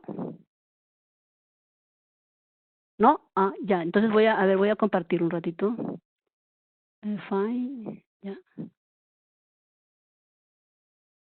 Ya, ahora sí. Ya, el sonido lo he apagado porque en realidad es el sonido de la agitación nada más, pero este es el...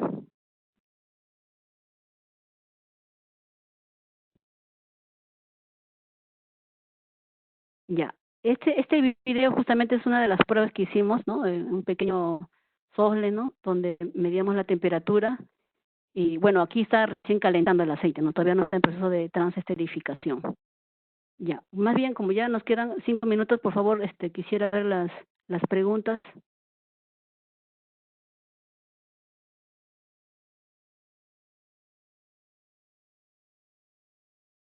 Preguntas, por favor.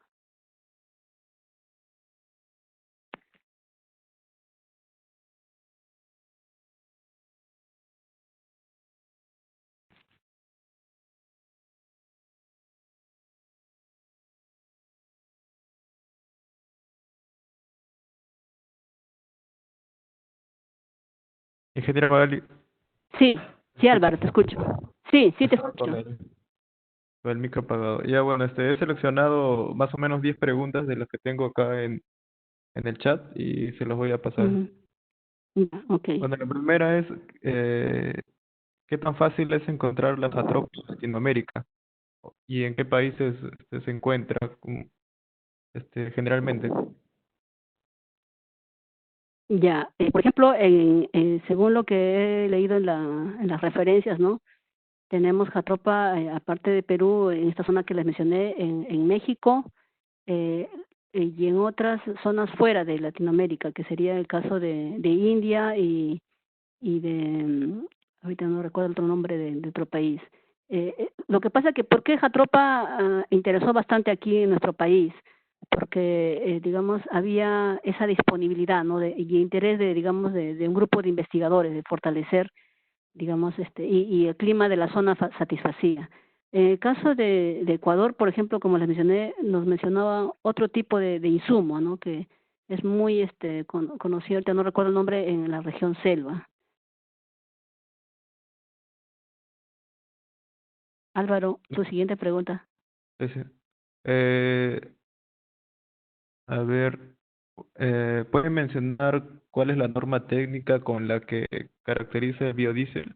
¿Acaso es la ASTM? Eh, claro, en nuestro país tenemos una norma técnica peruana que está homologada con la CTM, ¿no? Casi los valores están similares. Todos los países siempre toman como referencia la CTM, pero normativamente basado en la CTM publican su norma, ¿no?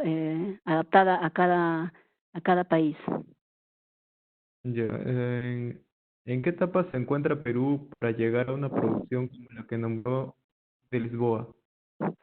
Ya, justamente cuando escuché la experiencia de Lisboa, esta empresa que nos mostró, ¿no?, su planta de producción para fines de consumo de gluten para consumo humano, ellos empezaron en el 2007 y tuvieron un capital semilla que les incentivaba para como capital de inversión. Entonces, en nuestro país, como mencioné, en cuanto a la matriz energética, el interés es por ir más al consumo de energía eléctrica, ¿no? Implementar lo que es autos eléctricos. Por eso es que ha surgido un problema en el biocombustibles en nuestro país. Hace más de 5 años, los productores que utilizaban como materia prima el aceite reciclado y el biodiesel, el bioetanol, tenían una dificultad, que no podían comercializar su producto acá en el mercado porque habían otras empresas que importaban a un precio mucho menor. Y ahí hubo una controversia ante Indecopi para, de alguna manera, salvaguardar sus intereses, ¿no? Entonces, esa es la dificultad. Tiene que haber una política de Estado que realmente dé un apoyo, un incentivo, como se dice, a la producción nacional para que pueda, digamos, fortalecerse. Porque si fortalecemos la empresa nacional, también fortalecemos, digamos, la economía del país. Entonces, es política de Estado para que pueda, digamos, darse ese impulso, ¿no? Por eso es que, como hay interés por entrar a la energía eléctrica, como que lo de biocombustible lo han dejado ahí nomás, ¿no? Pero entiendo que los actores involucrados están, de alguna manera, tratando de darle un mayor impulso de retomar, ya que existe una normativa y también ya existen áreas de cultivo. Mm, bueno, acá hay otra. De todos los materiales lignocelulósicos, ¿se podría obtener bioetanol? Bueno, en las publicaciones están lo que es acerrín y materiales ricos en celulosa. Nosotros hemos trabajado con el acerrín, digamos, de una especie de madera, ahorita no recuerdo el nombre, la más común, porque recuerden que las diferentes plantas tienen diferente composición también de su lignina.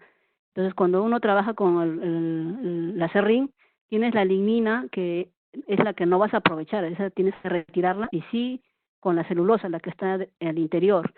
Entonces, dependiendo del tipo de planta, hay que, digamos, aprovechar la que es más rica en celulosa. Bueno, ¿qué tan rentable es el cambio de la matriz energética actualmente, teniendo en cuenta la situación sanitaria y económica de la gran mayoría del mundo? Sí, esa es una pregunta muy interesante que nos hicimos también hace un par de años con uno de los doctores que nos dictó algunos de los cursos. Nos decía, ¿no? Futuros doctores, ¿ustedes consideran que estas energías renovables, cómo pueden mejorar, impactar? Y él nos recomendaba, ¿no? Basta que digamos, desarrollo de este biocombustible o energía renovable impacte en 2% del PBI, es, digamos, atractivo para la economía de un país. Yo considero, si hemos visto la matriz energética, que hay un gran consumo de biodiesel, sobre todo para el transporte. Obviamente ha cambiado un poco por el consumo del gas, pero de acuerdo a las proyecciones a futuro, parece que nos va a faltar gas. Creo que el año pasado hubo un contrato con Bolivia para que nos dé un poco de gas, porque nos va a faltar en un futuro. Entonces, debemos tomar el tema de biocombustibles, ¿no? Fortalecer más lo que ya existe y en base a las diferentes dificultades, buscar alternativas de solución para que, como Brasil, porque tenemos a Brasil de ejemplo, ellos están con el bioetanol, lograr que nuestra economía, digamos, deja de ser dependiente del petróleo y de esa manera nuestra economía crezca. Eh, Acá hay otra también bastante importante. ¿Qué oportunidades de emprendimiento hay en este sector, teniendo en cuenta que el montaje puede ser muy costoso? Ya, a ver, partamos de lo que dije al inicio. Tienes interés con una materia prima. Ya hay una tecnología para producirla a nivel, digamos, ya a nivel comercial. Entonces, si yo ya quiero establecerlo, que lo han hecho 3, 4 empresas, es simplemente buscar el apoyo de los distintos entes que están involucrados, ¿no? Inclusive nuestro país tiene fondos para emprendimientos. Entonces, yo creo que estableciendo esos fondos nacionales y también externos, porque a nivel internacional también existe, tengo conocimiento de los famosos capitales ángeles, que puede uno buscar esa inversión para fortalecer este tipo de proyectos. Y sobre todo teniendo un buen proyecto con una buena evaluación económica, eh, debe darse. Ay, acá hay una. Eh, ¿Cómo logró el Perú incorporar biocombustible eficientemente a su matriz energética? Ya, como les mencioné, en 2003 se promulgó la ley de comercio de energías renovables. Miren, 2003. Ya al 2010 habían 6 plantas, ¿no? Eh, 4 de biodiesel, ¿no? A partir de aceite reciclado en Lima, una en el norte, lo que es Cañabrava, ¿no? Con bioetanol, y habían otras pequeñas en la región de la selva. Entonces, tenemos ahí, bueno, no lo mostré ahora, pero hay publicaciones de la producción que se realizó de estas empresas. Ya, obviamente, todavía el porcentaje de producción no es tan significativo, pero ya hay iniciativas. Entonces, si de esa manera también se promueve en otras regiones que pueden tener potencial de áreas desérticas, disponibilidad de agua y sobre todo en la región de la selva, porque el consumo que se da de los petróleos y otros es el costo muy elevado porque esa está alejada, o sea, se eleva por el transporte. Entonces, yo estaba planteando justamente con el gobierno regional y estábamos ahí en conversaciones con la Universidad Amazónica de Iquitos para poder establecer ahí ya una planta de producción, porque ellos tienen bastantes residuos lignocelulósicos. Entonces, para producir a partir de su lignocelulósico bioetanol. Y de pronto por ahí un cultivo agroenergético, ¿no? Bueno, está la palma, pero ahorita hay la dificultad que la palma presenta problemas de solidificación a zonas de altura. Wow. Esta pregunta es desde Honduras y pregunta si es tan complicado, qué tan complicado es el proceso de creación de un biodigestor y cuáles serían los parámetros para obtener un óptimo funcionamiento. Ya, en biodigestores, esa es la siguiente etapa que vamos a emprender nuestro grupo. También hemos revisado, hay muy buena información sobre eso, ya hay inclusive prototipos comerciales, inclusive he podido ver muchos emprendimientos ya de pequeñas biodigestores, digamos en zonas rurales, pero acá en Lima tenemos justamente la planta de Petramás, que recolecta todos los residuos orgánicos, ¿no?, de la zona metropolitana, y con eso ha generado un biodigestor.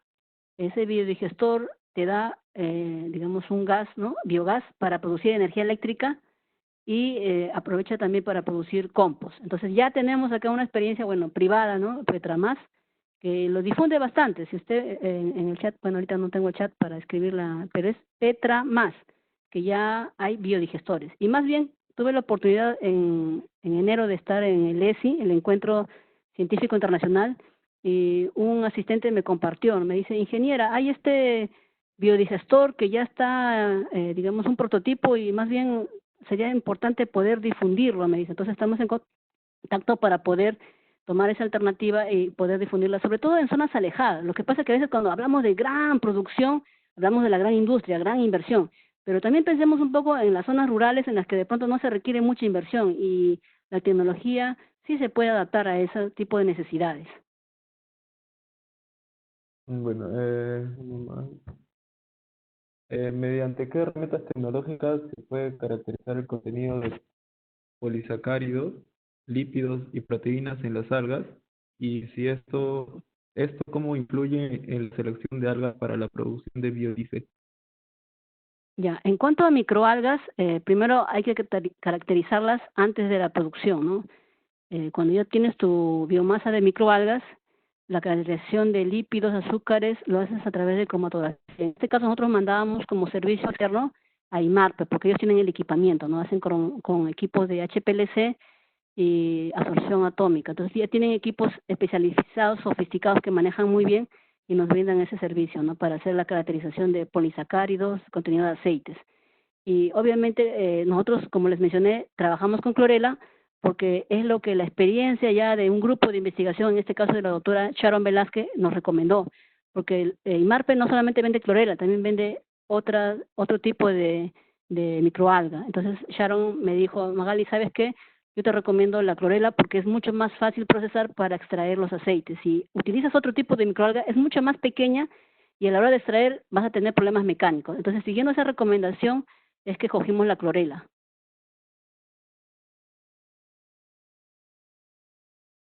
Álvaro. Sí, disculpe, había muteado el micro. Bueno, acá hay otra. En caso de evaluar la producción a escala industrial de bioetanol de segunda generación, si se emplea la hidrólisis enzimática, ¿qué cantidades de materia prima sería adecuado procesar, teniendo en cuenta los costos de las enzimas? Ya, bueno, nosotros en el caso de hidrólisis enzimática trabajamos en un reactor de 50 litros, ¿no? Obviamente considerando lo que mencionaba la pregunta, ¿no? Para 50 litros, ¿cuánto necesito de enzima? ¿Cuánto necesitas del reactivo? En este caso trabajamos con hipoclorito. Eso es para todo ingeniero químico, como dice, a ver, ¿cuánto entra y cuánto sale? Entonces, porque la formulación ya está. Si ustedes revisan las diferentes publicaciones, te indica en este porcentaje, en este volumen, entonces uno como ingeniero empieza a hacer su cálculo, ¿no? A ver, yo tengo 50 litros digamos, de esta materia prima. Para eso, ¿cuánto voy a requerir de enzima y cuánto del hipoclorito, ¿no? Y el equipo, sobre todo, ¿no? Tener el equipo apropiado para poder hacerlo.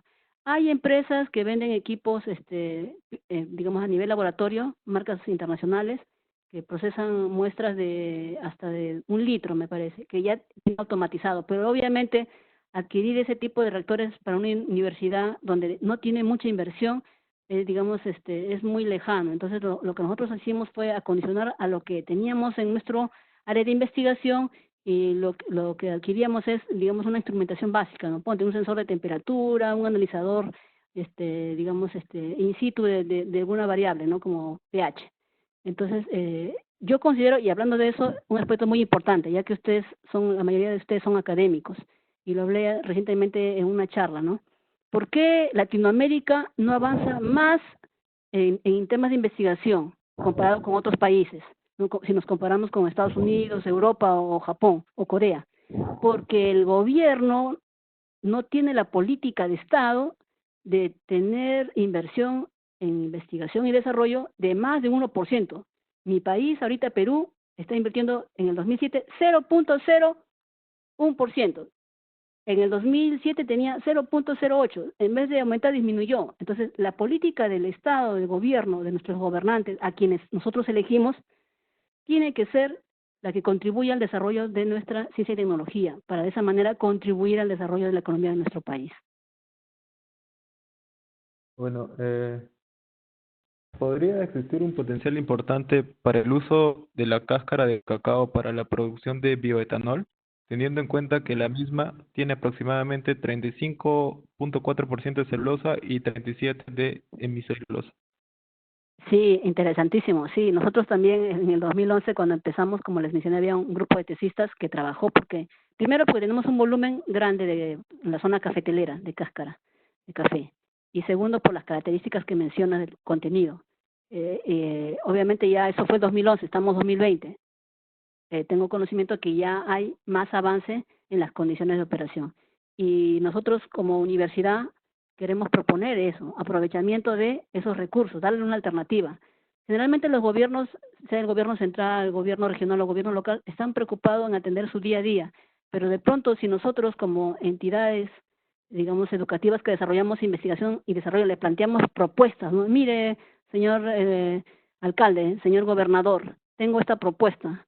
Y yo sé que las diferentes instituciones públicas tienen fondos destinados para investigar, para desarrollo e investigación. Entonces pueden de esa manera tener también una opción de fomentar en sus comunidades la promoción de producción de biocombustibles. No a gran escala, pero sí a mediana escala, que aproveche esos residuos de los pequeños agricultores. Eh, Muy bien, acá hay otra. Teniendo en cuenta que para el 2050 se requiera un 50% más de productos agrícolas de los requeridos actualmente, y por ende se requieran de áreas de cultivo, considera que la producción de combustibles como el biodiesel a partir de microalgas puede ser una posible solución a no arriesgar la seguridad alimentaria, o según su criterio, ¿cómo ve el futuro de los biocombustibles? Excelente pregunta. Coincido con el que elaboró la pregunta. Si al 2050 vamos a necesitar más alimentos, definitivamente sería más interesante producir microalgas, porque de esa manera yo les mencionaba, de las microalgas no solamente obtienes el biocombustible, sino también un producto alimenticio o un producto más sofisticado. Entonces, dependiendo de sus condiciones de cultivo, puedes tener, por ejemplo, 50%, 30% de aceite y el resto aprovecharlo para alimento. Considero que a futuro, de repente, el biocombustible, en este caso, a través de microalgas, puede ser la alternativa de nuestro país. Y ya tenemos una experiencia en Europa, ¿no? Tenemos en Lisboa, Portugal y otras partes de Europa. Entonces, considero que a futuro, aparte del biocombustible, también va a entrar con mayor fuerza lo que es energía solar fotovoltaica y la que es eólica, y en otras zonas donde hay geotérmica, que también tienen un potencial que no se aprovecha.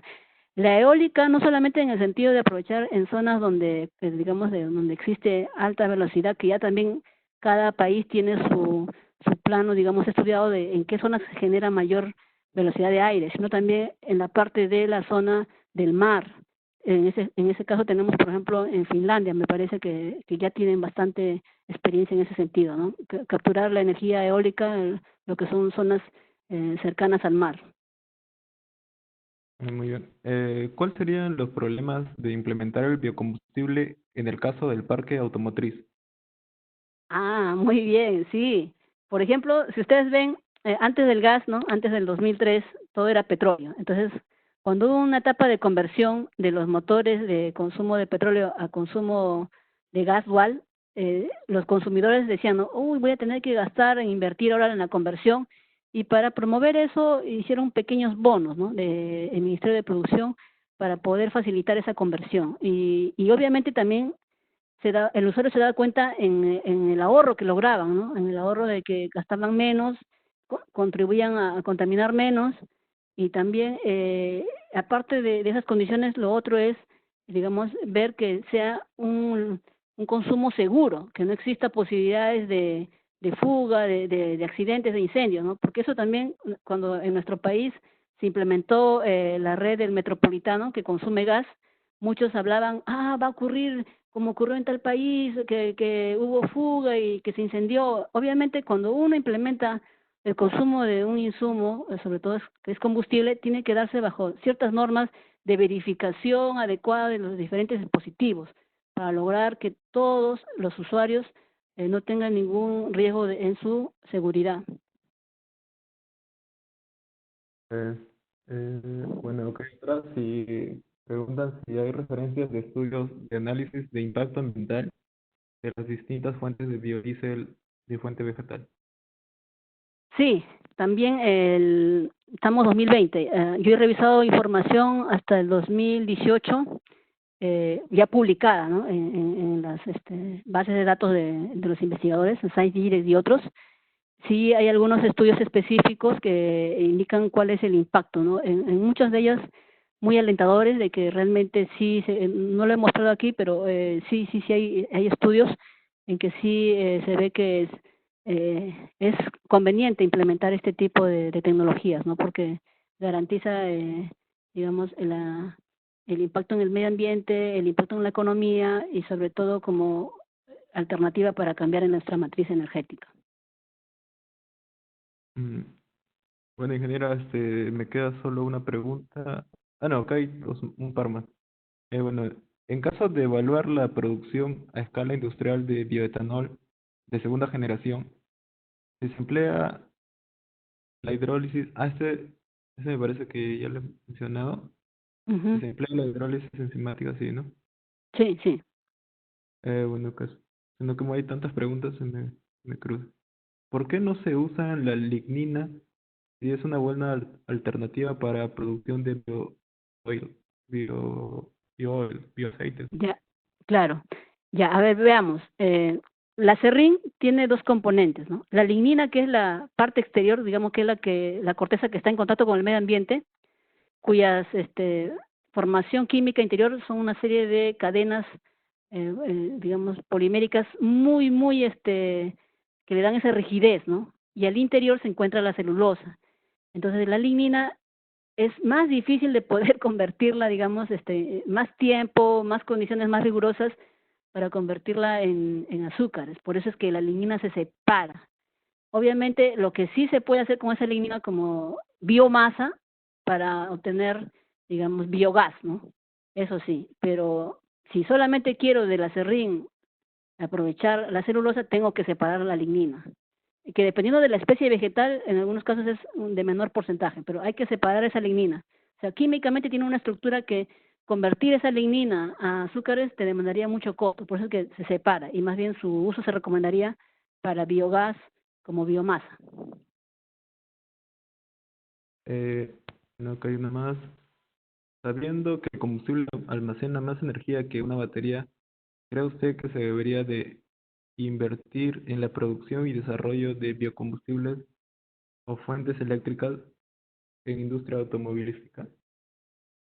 Ya, por ejemplo, cuando les hablé de los autos eléctricos, dentro del auto eléctrico, el componente, la famosa celda de combustible, en algunos casos consume glicerina. O sea, dependiendo de la característica de esa celda de combustible, consume glicerina. Por eso es que yo mencionaba en la transesterificación, cuando tienes biodiesel y su producto glicerina, esa glicerina también se puede aprovechar como combustible para la celda de combustible, dependiendo del tipo de celda de combustible, porque ahí también hay varios. Entonces, en los autos eléctricos entraría el biocombustible, en este caso la glicerina, ¿no? Como parte de su funcionamiento.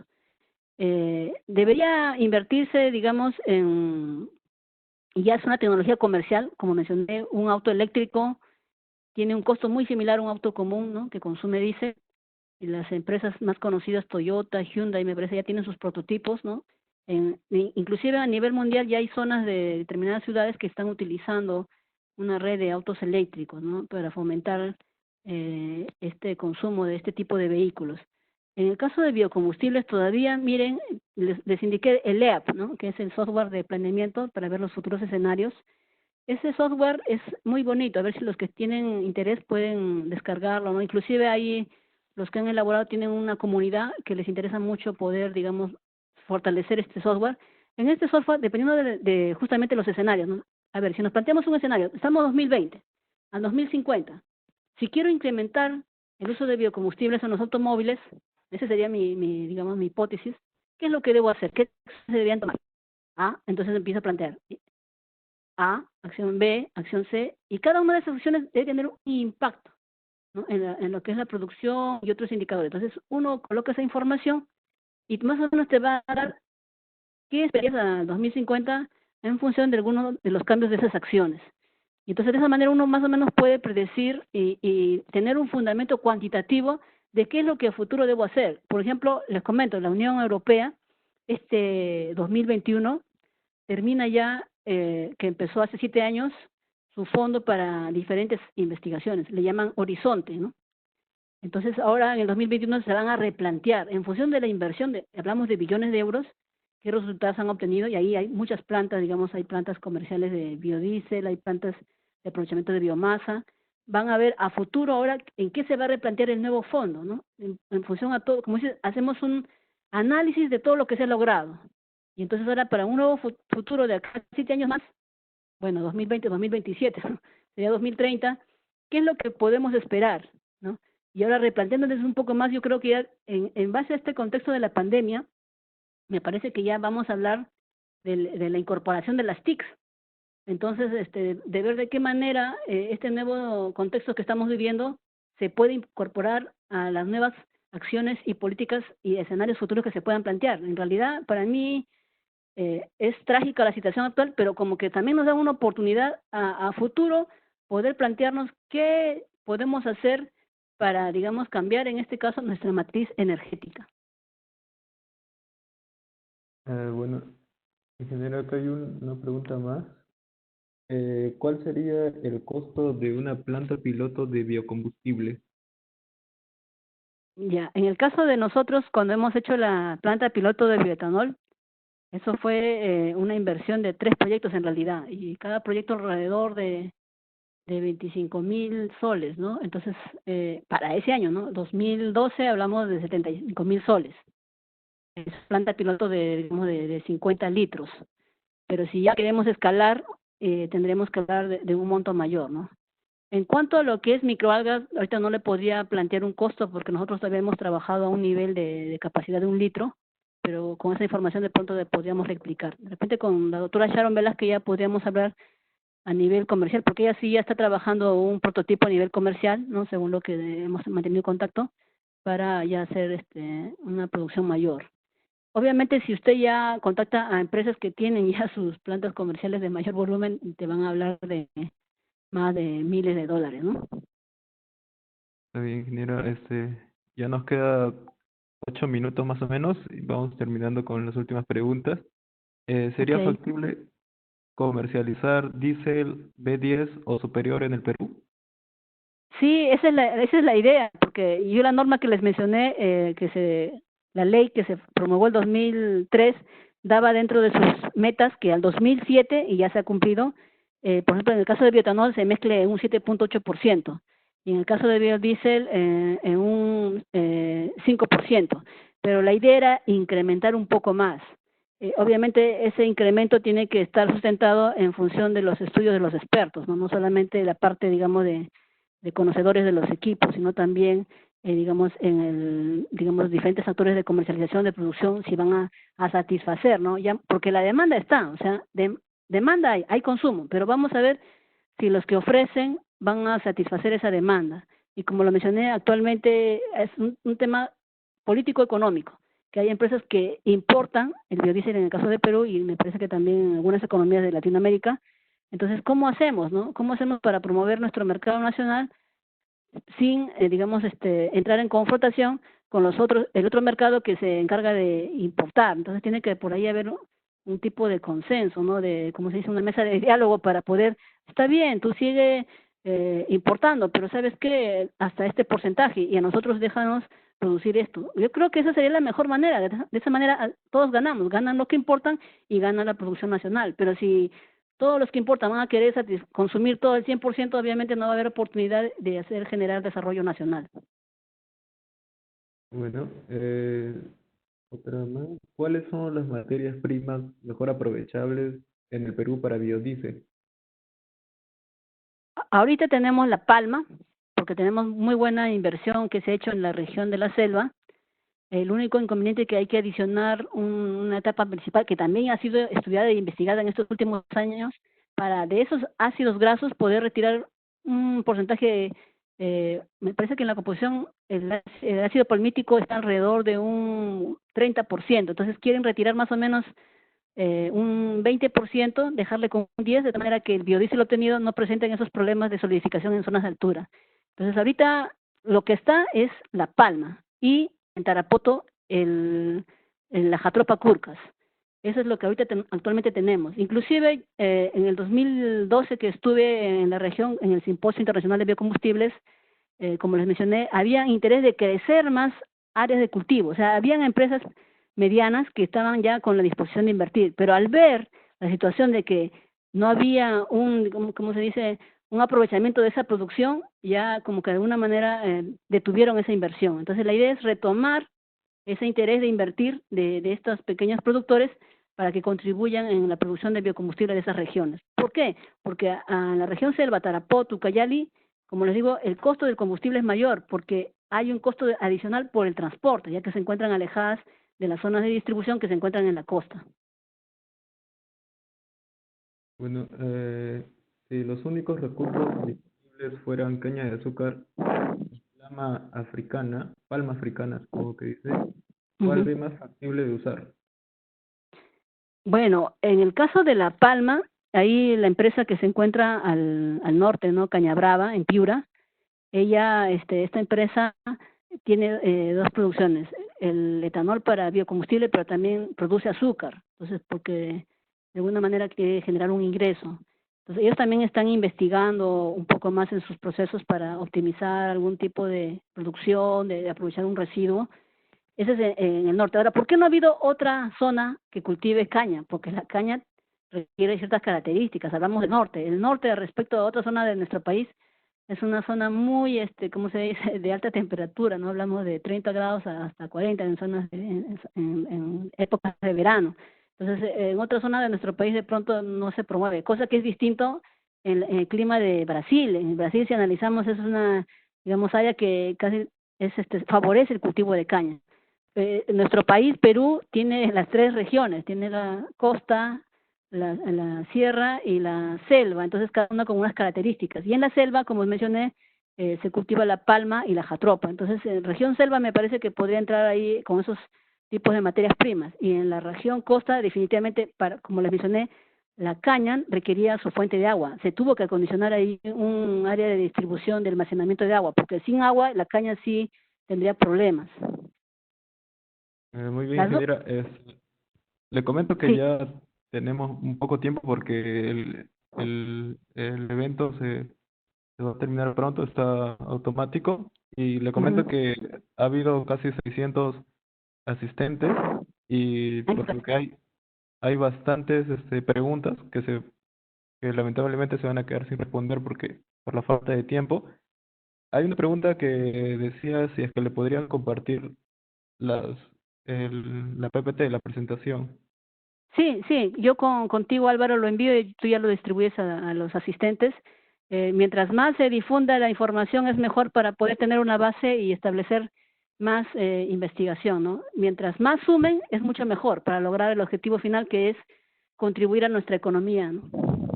Claro, ingeniero, también, si es que alguien quiere contactarse con usted para, en Ah, fin, una ah, sí, investigación o algo junto, sí. que, Mi correo es mvivas@uni.edu.pe. Álvaro, puedes escribirlo en el chat porque yo ahorita no puedo acceder al chat. a ver, ¿cómo es? mvivas Ya. arroba uni.edu.pe. Sí, ahí está José, lo está mostrando. No sé si lo ven. Ya. mvivas y arroba uni.edu.pe. Sí, Si ese es. alguien se quiere contactar con la ingeniera, le escriben al correo Sí, encantadísima de poder y apoyarlos. yo me voy a encargar de pasar las PPTs a los diferentes capítulos de de los países participantes. Muchas gracias. Sí, ingeniera, en unos minutos ya vamos a terminar, así que no, si es que le hago una pregunta, no vamos a quedar sin tiempo. Ah, sí, solamente quisiera comentarles, ¿no, jóvenes? Yo, como ustedes, cuando empecé mi carrera de ingeniería química, yo estudié del 90 al 95, salí con muchas emociones de contribuir al desarrollo de mi país. Y en el área que primero tuve oportunidad fue en el área textil. Entonces, en el área textil estuve trabajando 5 años, gané una rica experiencia en ese campo, en el área de tintorería, y luego tuve la oportunidad de volver a mi alma mater, a la UNI, en el 2002. Cuando volví en el 2002, hubieron muchos cambios, tuve que aprender de automatización de PLCs, soy una experta en automatización, esa es mi otra competencia. Y lo otro que también me atrajo mucho volver a la universidad es el tema de investigación. Con el ingeniero Emerson Collado Alcides hemos venido trabajando en diferentes proyectos al inicio del 2002 de automatización y a partir del 2010 empezamos con este tema de la energía, porque vimos que había mucho interés. Venían personas del gobierno regional del norte, de otras instituciones, decían, ustedes pueden hacer ese tipo de investigación, pueden investigar biodiesel a partir de ricino, pueden investigar a partir de microalgas, o sea, hay demanda. Entonces, pero nosotros en ese momento no teníamos recursos, pero ya de 2010 a la fecha que hemos trabajado en diferentes proyectos, tenemos, digamos, un know-how, tenemos un equipamiento que podemos, digamos, seguir potencializando más esta área. Y a todos ustedes les motivo a hacer la investigación en el tema que a usted le agrade bastante, porque la investigación nunca termina. Y yo todavía, en mis 18 años que tengo en la universidad, considero que podemos aportar con mi grupo humano de estudiantes egresados y docentes e investigadores. Muchas gracias para todos y muy agradecida de su presencia.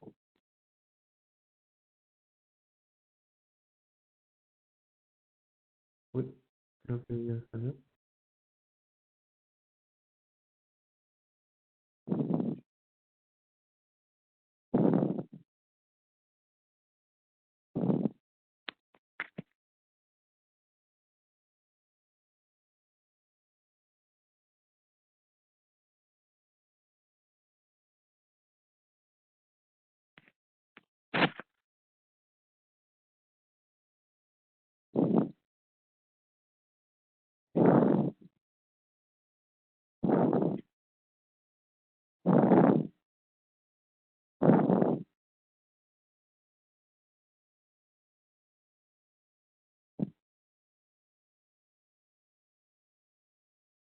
Álvaro, ¿me puedo desconectar? Sí, Ya sí. está. Yo pensé que Ya, te ok. había comentado. Muchas gracias, ingeniero. Hasta luego.